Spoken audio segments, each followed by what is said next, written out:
Hello guys, welcome back to Afro Talk Live. My name is Tinashe, your host, and with me here I have Tatenda as always. So today guys, we want to talk about Tatenda. About me, yeah. We want to talk about you. We want people to know who Tatenda is and the reason why you are behind the camera. Okay. Hi everyone. I'm so happy to share my story with you. I hope it will entertain you and it will encourage you. Yeah. Okay, Tatenda. Can you please tell us what motivates you to do this podcast? So what motivates me to do this podcast, apart from you, is the fact that I want my voice to be heard. I want to share my experiences, and I also want to learn. You also want to learn? Yes. I believe that if I can have meaningful conversations with people, I can get knowledge from them, and we can share that knowledge with everyone on this platform. Okay, so we will just get an insight from what you just said. Let's talk about that experience. You said you want to speak, you want your experience to help one or two persons, right? Yeah. So tell us one experience that you think you have taken more lessons from, and one experience or one lesson that you think people out there will also want to learn from it. Well, my story, I think I could write 2 or 3 books in it. Mm-hmm. But to draw your attention to one thing that happened in my life that I would want to share, I think I would want to share about how I grew up as an orphan. Because when I grew up, I lost my father when I was 8 years old. Oh. And from where I come from, we were born, we are eight in my family, yes. Wow. And I was the last born. So being the last born child and in a family of 8, and the father dies, automatically things are not going to be the same. So there are some experiences that I lived that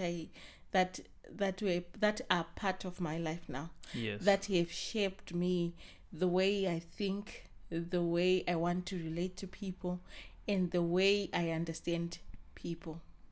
Okay. Yes. You said your father died when you were when I what was age 8 years you old. were 8 years Yes. old. So what was it like to live without the presence of a father in your life? It was tough. It was hard. I remember sometimes I would just go under the guava tree that we had in my family house. Yes. And I'll just sit there and I'll just start crying. And my mom would come and she would ask me, Tatenda, what's wrong? And I'll just tell her, I miss my dad, because I had this strong bond with him, especially the during the time when he was sickly, and he was almost always home, so he would spend a lot of time with me. So I created a very good bond with him. And when the time came that he was no more, I actually felt his absence. You had memories of the Yes. time that you spent together. Yes. And the thing that would prompt me to think about him is, when you're young, you're just 8 years old, you're in primary school, the kids around you, they are always talking about their dads. And this one is saying, oh, my dad helped me with my homework, my dad bought me this, my dad said this, my dad brought me to school. And you don't have a dad to talk about. Oh, I get it. So do you have anything that you can say you miss out, or anything that you can say if you look at someone who has all the parents? Mm-hmm. Something that you can say, because I lived without my dad, I could not get this, or because I lived without my dad, I could not achieve this? I think there are certain things which, when I look back and I think if I had my dad, maybe I would have. Maybe I would have just been a person who was much more bolder, because I think the presence of a father helps to shape the confidence of a child.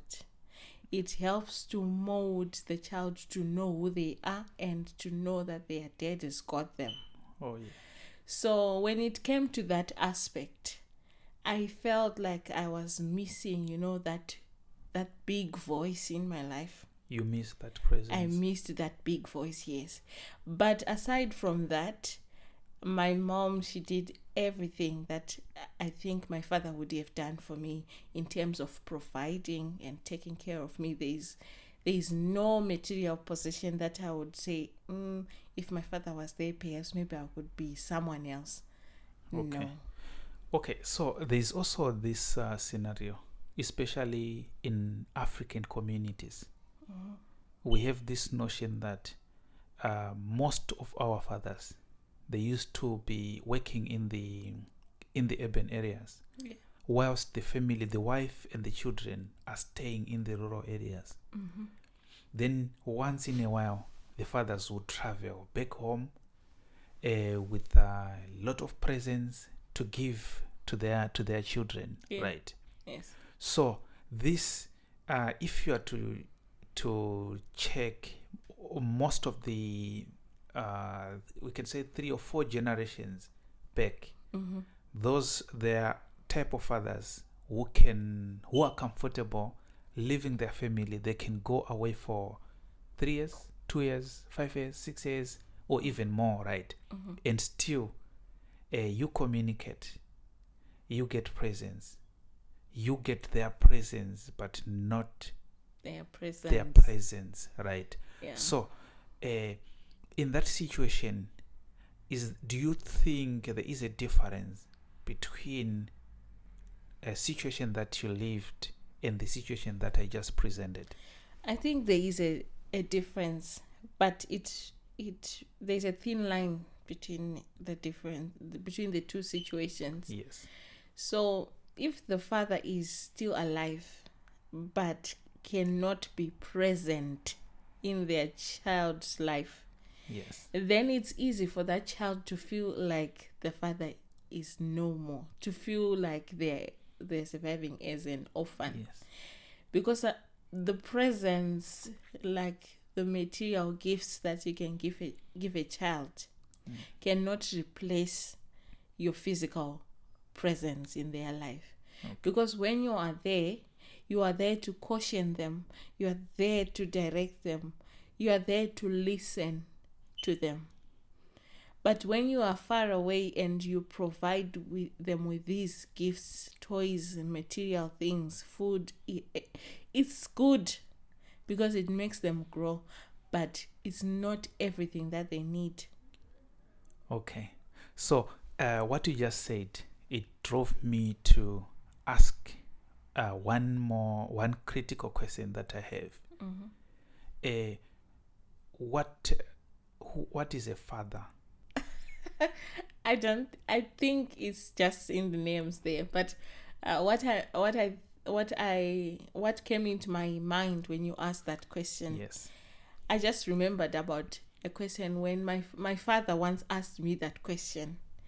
He sat me down when I was very little. I still remember this. He asked me, Tatenda, who do you think a father is? He asked me that, and my response was, I think a father is beard. he's got beard like me. Yes. So I thought, my young self thought that a man with beard It's a father. is a father. But then during that discussion, I got to understand that a father is a man with a child, and that man takes care of their child. Okay. Takes care of their family, not just their own biological child, but the children and the family around them. Yeah, like what you just said. to me, I believe the fatherhood is attached to the responsibility. Yes. There are mothers out there, single parents, Mm-hmm. who are assuming the role of a father. Exactly. There are men out there who doesn't have children, Mm-hmm. but they are responsible fathers. Yes. But a dead, not dead, right? Dead as in DEAD. Yes, not dead. Okay, those ones, they can be someone who managed to Produce a child. produce a child, right? So we may have a lot of them, a lot of dads, right? And most of them, they have this pride, but when it comes to responsibility, they have nothing. There's a song yakaimbwa na Wingidi, Mm-hmm. anzi mwana akabvunza honest question, baba namai wakatandara, hapana achampindura something did maitei. Yes. There are a lot of dads who may be asked by their children, what were you doing? When we needed you, what were you doing? Yeah. When we needed you, you send us money. There are people, they can be very old, like you. Mm-hmm. I'm not Because- old though. Okay, I mean old like you. Okay. At your age, Yeah. you still remember the memories that you had of your dad. Exactly. You still Every remember single the one of good time that you had with your father, them. right? Yes. And there are also old people who may also be like me, who can also still have the thirst Yes. of a father in their life. Yes. You see the balance. Yes. I. That's what it takes us back to that point where we said the presence of a father, Yes. because it creates memories. Mm-hmm. Memories are those visions. They are visual in your mind when you're just there, maybe doing nothing. It's something that it connects you back to where you come from, Yes. or to experiences that you cherish. You can cherish moments more than gifts, because when you are given a gift, Yes. it's a toy, maybe you quickly outgrow that toy and you pass it on, you let it go, you move on. Okay. But if you have got an experience that creates a memory in your mind, you are bound to grow old with that memory, with those memories. Yes. That's why family time is very important, because it creates that bond. It creates those memories where even if you go all over the world, you're scattered all over the world, Yes. you still have that memory of, oh, that time when we were together, that time when I was with my father, that time when I was with my mother. We spoke about this, we spoke about that, we ate this, we did that, Yes. Yeah. Okay. Let's move on to the part of your life, the experiences that you build on your own. Like we were talking about the responsibilities of the parents that you had, Yes. and the qualities or the traits that you got from the parents, right? Mm-hmm. I want you to tell us a situation or an experience that you regret, anything that you regret in your life. Well, I will tell you now that I don't have anything I'm regretting now. But when that moment happened, then yes, it gave me some bit of regret. Yes. But as I continued to grow and learn more and lean more and trust in God more, my journey with the Lord, I became someone who took life experiences differently. Okay. All right. So now, the thing that I once regretted, Okay. right? I just want to run away from the word regret, is I got pregnant out of wedlock. Oh, yeah. Wow. Right. Seriously? Yes. I got, I Okay. got pregnant out of wedlock. Right. And when I got pregnant, I was in my final year in the university. Okay. Yes. And that moment, it came with a lot of challenges. It came with a lot of people around me, my family. Yes. They did not take it well at that point because, I was like being the last born child. Yes. I was also very brilliant in school. And everyone around me had so much Hopes. big expectations for me. Even myself, I had those big expectations. So when I now looked at myself holding this pregnant test that's positive in my hands, I saw my world crumbling down. I saw my relationships with my family members crumbling down. And I saw my dreams crumbling down. At that moment, I never thought I would be sitting here talking to you, having this conversation, because it is a moment that came with a lot of sorrow. But now, if I look back at it, I do not condone it to say it's good, but a blessing came out of it. I remember the day I found out I was pregnant. I've got my friend, I won't mention her name, but she will know. I went to her and I told her, you know what, this is what is happening. I think I'm just going to die. I just need to die. She asked me, why do you want to die? She said, why do you want to die? This is a blessing in disguise. That's exactly what she told me. This is a blessing in disguise. And I told her, you know what? If that woman in Chivute gets to hear about this, I'm telling you, I'm dead. You are dead anyway. I didn't even want to go home. Yes. But yeah, it's a moment in my life that it was a bad situation. Yes. Being in the final year, you're almost done. You're almost there. And now this happens. Okay. So, yeah, but I'm grateful for the support that I got from all angles. Everyone was just there to help me. Okay. Everyone was just willing to give me a hand. So that support, it made everything easy.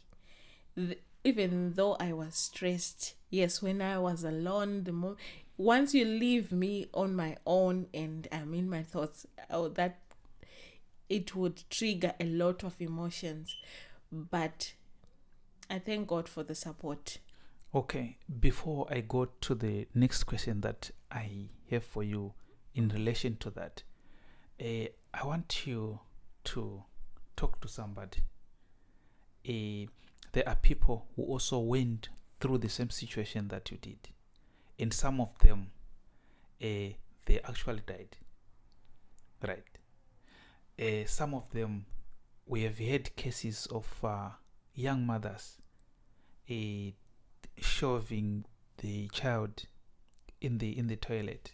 Mm-hmm. We have heard about young mothers going through abortion.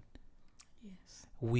So tell us, what can you say to somebody, to a young lady who is in the same situation like the one you went through? Okay. To the young woman who finds themselves pregnant, I would tell them that this too shall pass. It will definitely pass, and once you behold that little child in your hands, it will bring a new hope with it. Okay, that is to that young woman. Yes. Who is in the situation. Then there's also another young lady who is not in the situation, what do you think? What do you think you can give them that may avoid to be in the same situation like you did? Just avoid premarital sex. Just abstain, and just don't do it. But I also have a message to the mother of this young child, or the father of this young woman who has found themselves in a situation like this. It is so disappointing. Yes, as a parent, you will be highly disappointed in your child. Yes. And because they have gone they have gone astray from what you have taught them. They have done something that you were not expecting, and it is wrong. So we cannot clap hands for them, yes. But when we are angry, let's be worried, let's be careful of what we say when we are angry. Or what we do. Yes. Because most African parents will chase their child out of their home when she gets pregnant. As a parent, I think you will need to investigate and check where your child is going. Is your child going to a safe environment? Is your child going to be taken care of the way you would take care of them? And has your child learned from their mistake? Because it's a mistake. And I think as a parent, as a person, as a human, we need to be forgiving. So your child has made this mistake. Yes, it's terrible. Yes, it's so highly disappointing. But you need to forgive them. Amidst all this confusion and all this stress, this woman needs to know that she has got people who love her. Yes. You need to show her that you love her. Because if you come down now on me and you have to shout at the person. You have to shout at me because I'm in the wrong. Yes. But let your shouting be clouded with love. Let us resolve this issue with love. Because that if you break, remember, I'm not also happy that I'm pregnant. You're also disappointed. I'm also in disappointed in myself, and my heart is also breaking for myself. I'm also in this dark cloud. I don't think there's any light out of it. I don't have any hope. And then you come on and you bring your darkness and your disappointment and bring it all on me.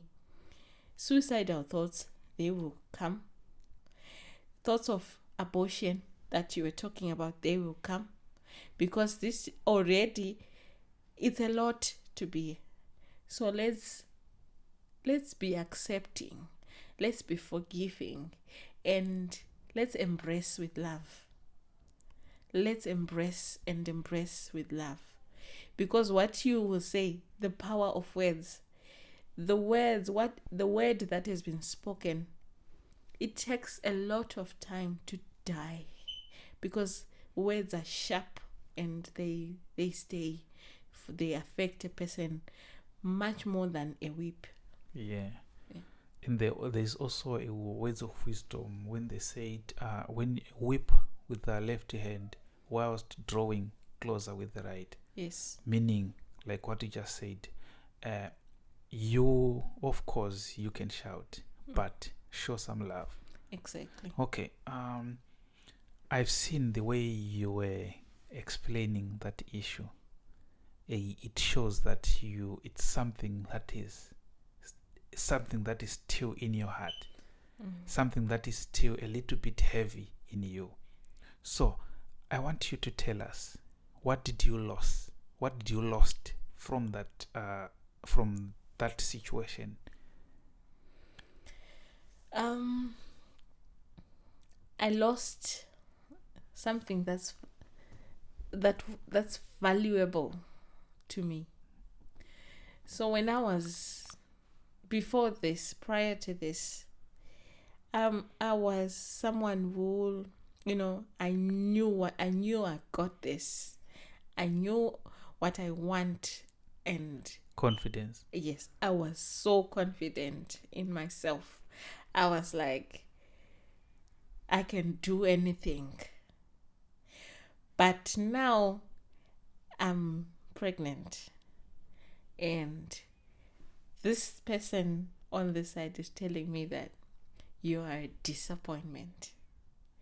This person on the side is telling me, I'm so disappointed in you. And this person in front of me is telling me, I thought you would do better. You failed. You have failed, Tatenda. You have failed to do this and that. And I think, if you remember, before the pregnancy and all, I used to say the word failure is out of my dictionary. I did not recognize failure at all. I did not take failure. I would never take failure for anything. Yes. But then now, I feel like I have failed. And I'm hearing it in my head that you have failed. So I lost my confidence. Okay. I lost my vision.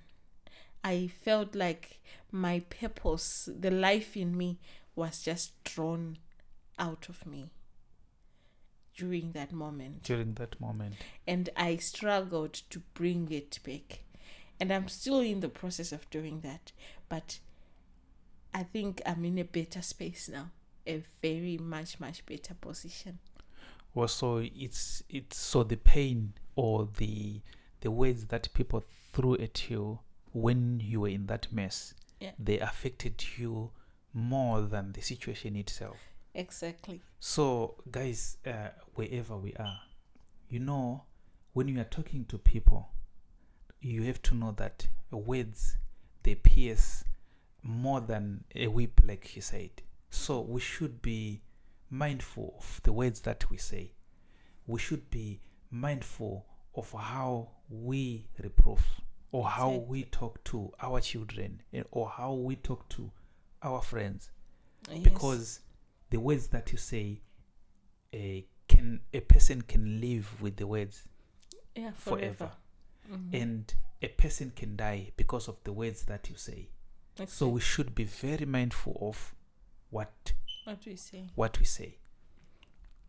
Okay, Tatenda, I think now I know a little bit about you from what you just told me. Yes. You told me about your experience. You told me about the situation that you regret. So now you got this jewel, right? Now I want you to tell me about what you think you would have missed if the mess that happened did not happen. Okay, so this is the lessons I took from this whole situation. Yes. I learned that things don't always go the way you would want them to go. But this is a famous statement that I love so much now, that there is light at the end of the tunnel. There is always light at the end of the tunnel. And that's the biggest lesson I learned from this experience. Because suddenly I realized that my life was not over. I'm still breathing. I still have a hope. There is a ray of hope to look forward to a better tomorrow, to look forward to achieving my dreams. Yes. And the road has not ended. Maybe it was just a sharp bend, but the road was just going and going. It was still going. Yes. Okay, Tatenda, you were saying a lot of things. You said negative words or negative energy were being thrown at you from different angles. Mm-hmm. Some were saying, you have disappointed us. You are a disappointment. You have failed. We thought you could do better. Yes. So how did you navigate through this situation? Because remember, we are talking to that heartbroken young girl. We are talking to somebody whose hopes have been crushed. Someone who used to believe that there is no failure.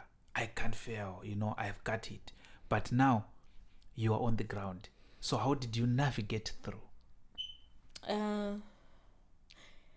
I was supported. I received a lot of support from friends and family members, which is something that I think was very helpful for me to pass through this process. And another thing which I did is it drew me closer to God. I found my comfort in prayer, and I would always pray for strength because I was so weak. It was my weakest, I think, moment. And through prayer, I managed to soldier on and regain that hope that, you know what, there's hope. Where there is life, there is hope. As long as you are breathing, there is hope. So how did you manage to face your family members?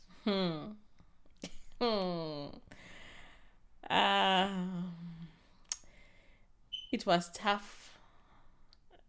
Being a last born child is a tough job,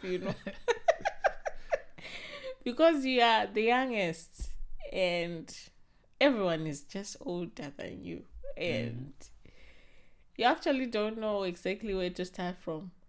But I told my sister, one of my sisters, and I just sent her a message. I could not even get the strength to call her because I didn't want her to shout at me on the phone. So I just sent her a text message, and then she was like, "So, have you told anyone?" I said, "No." I knew that if I was going to tell her, she is the one who was going to spread the news, because she was the minister of communication in our house. So yeah, she did just that. And I just had to face the beast, you just sometimes you just have to eat the frog, just I can imagine you going from the university. You are in the bus going home. You are going to meet your brothers. You are going to meet your mother there. You are going to meet your sisters, and probably maybe you knew that they are even gathering, waiting for you. Yeah. Waiting for you to tell your side of the story. So from this, I also learned the effects of the mistakes that you can make in life. I'm talking to somebody who is a young lady.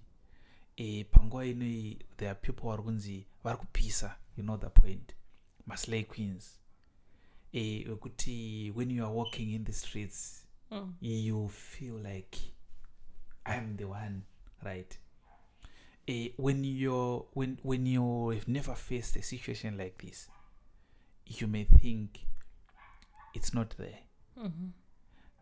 That's why most of those, when they face this situation, unlike you said you had support from your family members, but we still have fathers like the one you also spoke about. They will chase you right away. Exactly. We still have mothers. They will chase you right away. You won't sleep in my house. Go wherever you are coming from. And these parents who immediately chase their children away, who I think are forcing young girls to get into marriage before time. Because statistics now, you find out that most girls are getting pregnant around the age of 15, 16, which is a very young age to get married.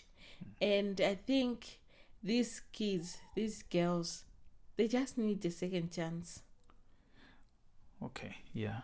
That's Because your point. situations can be different, but we need to give them reproof with love and let this situation not change the course of their life entirely. Give them another chance. Yes. What do you think is the root cause of the situation that you passed through? Now, you are talking about yourself. Do you think it's a person who is being spoiled when you were young?